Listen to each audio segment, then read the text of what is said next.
Hey there, this is Tony Vincent from Learning in Hand. I have 3 styluses for iPhone and iPod Touch here. I didn't know which one to buy, so I bought all 3 and thought I'd share which one I like most. We don't want to carry around a mouse, right? So what are we going to do? Oh, a stylus, right? We're going to use a stylus. No. No. Who wants a stylus? You have to get them and put them away and you lose them. Yuck. Nobody wants a stylus. So let's not use a stylus.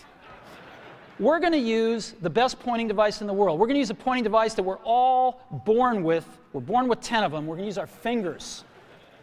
So you might be thinking, why would you want a stylus? The iPhone Touch and iPod are designed to be used with fingers, not a stylus, right? Well, there are times you may want a stylus. Perhaps someone with trouble with fine motor skills needs it. A stylus just might help them out. People with really greasy fingers may want a stylus to help them keep the screen easy to read. Those with long fingernails could also use the aid of a stylus. And the main reason I wanted a stylus for my iPod Touch is that I wanted to use some of the cool drawing programs available for download. It's easier for me to draw with a stylus than with my finger. I have more control and my hand isn't blocking the view of the screen as much. When you're looking for a stylus for your iPhone or iPod Touch, you need to get a special kind. That's because regular styluses don't work on the iPod screen.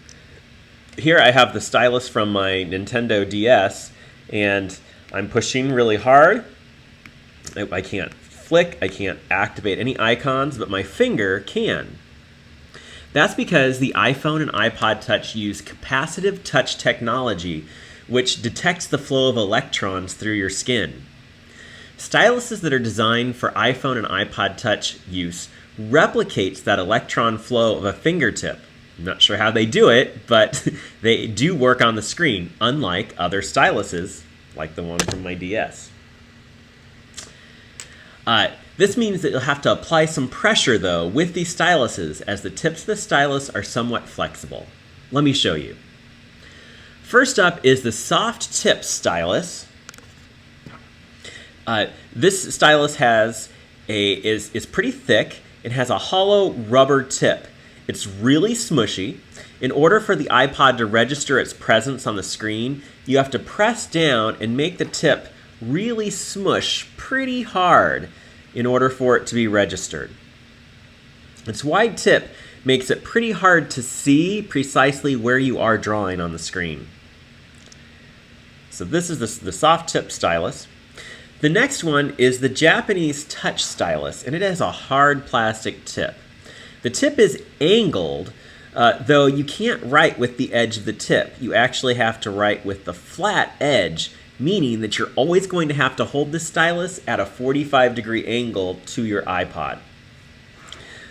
It does have the spring because you apply some downward pressure. If I just push on the screen with the tip, as you see, it doesn't work. And if I don't use much pressure, it also doesn't apply. I have to use a lot of pressure, and again, holding it at this 45-degree angle to make sure that things my taps are registered. It does have this cap, like a pen, which you can cover up the rubber tip. Though you really don't need to cover up this plastic tip because it's not going to write. It's not going to accidentally write. And I do like when the cap is on, it makes it a little bit longer and fits better in my hand. Though I'm afraid when this cap gets lost, I'm going to be left with a pretty short stylus. Though it ends up being just as long as the other 2 I'm showing you.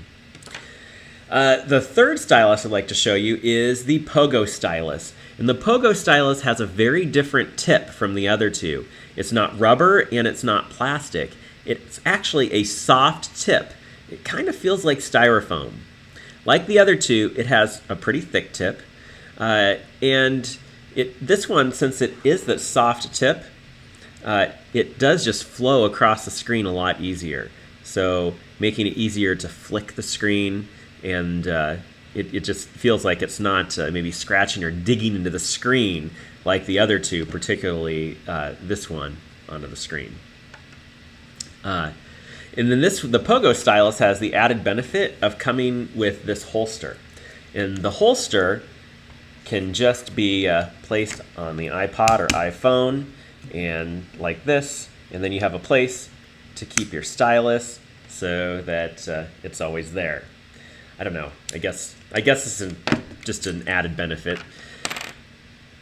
So all the styluses really work pretty well for accessing things like the keyboard, tapping links in Safari, and tapping my way through applications. It's the drawing part that I was most interested in. So I thought I'd set up a little experiment here, and I'll just launch a drawing program on my iPod Touch, and have one started already here. And I'm just going to write my name. The first one here, I'll write my name. Let's see, that'll be in blue, with just my finger to see what that's like. Now, I was an elementary school teacher, so I should have pretty good handwriting to begin with. All right, that's what I get with my finger. Again, with my finger and my hand in my way, I can't see as well.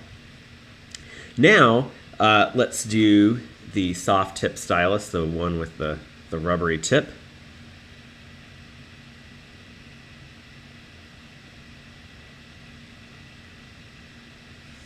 Not too bad, not too bad.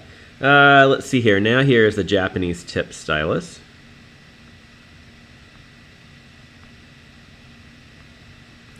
Not as good, I think, as the middle one. And then finally, we'll make room for the pogo stylus.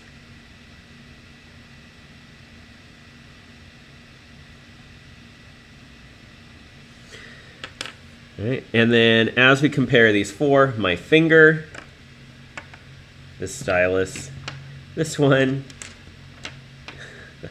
and finally this one, I think the bottom one's the winner.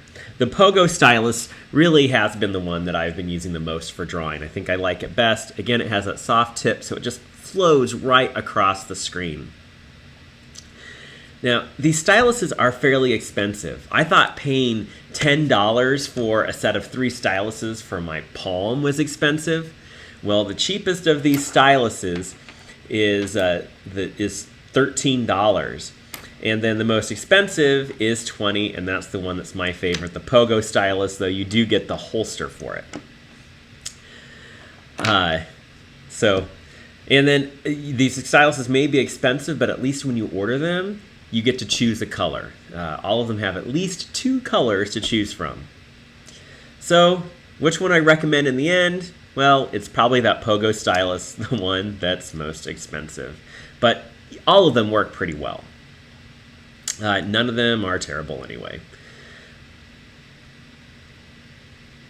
So, also, if you happen to be a teacher with a class set of iPod Touches, I wouldn't rush out and buy 24 styluses. I suggest maybe having a few available in the classroom because some students will prefer to use their fingers while others will need a stylus. And if students are like me, their drawings will turn out better if they do use a stylus. Well, visit learninginhand.com for tons of iPod uses in teaching and learning, including our podcast all about iPods in education.